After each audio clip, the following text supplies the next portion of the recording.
most people are making reviews on this Giantex mini washer, but really this is going to be a video about tips and things I didn't know when it came to using this washer. First of all, yes, it really does have to be elevated quite high to really gravity drain as it's supposed to. I have mine on a little $10 table that I got from Walmart, and that elevates it pretty good. As you can see here, I have my hose in my bucket. By the way, this is a 5-gallon bucket. It takes 2 of these buckets to fill up the washed side of this washer. And really, it's not even fully full. It's about here's where I fill it up.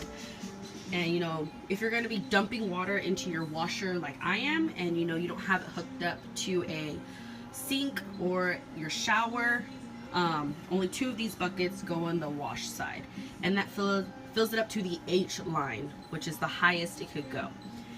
And mostly for small loads, like if you're going to be washing, say, your work uniform, and your uniform only consists of like 2 to 3 pairs of pants and maybe 3 to 4 shirts, I would suggest just using the 5 bucket. Like, just use 1 bucket. It pretty much does good. The washing mechanism, this disc that spins the clothes, spins it pretty damn hard. So only using 5 gallons of water is pretty much all it needs. And you really do just need the tiniest amount of soap.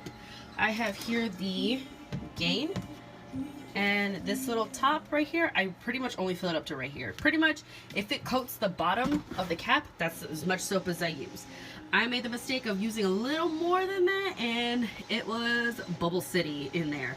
It took 2 rinses to rinse away all the bubbles. So really, be very tight with the soap. Don't get crazy with the soap, because you're gonna have a very big bubble situation on your hands.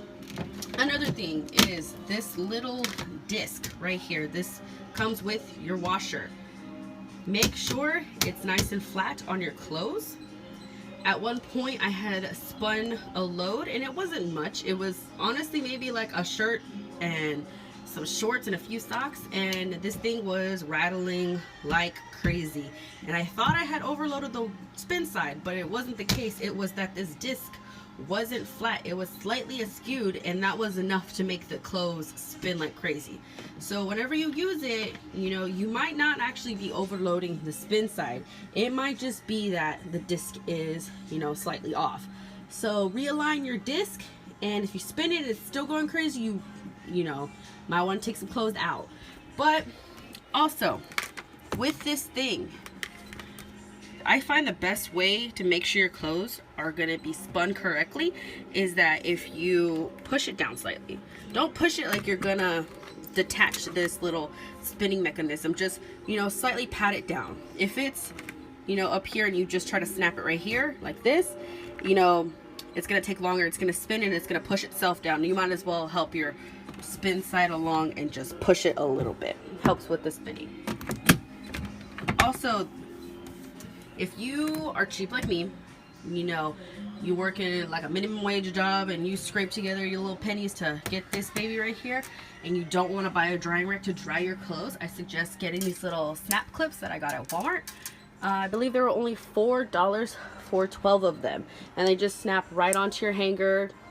I pretty much just use them for like my socks, my underwear, my bras, things that don't go on a hanger. You know, you could put shorts and, you know, shirts on a hanger, you know, just use that. And that was way cheaper than buying a drying rack, and that's what I'm here for, is the cheapness. Also,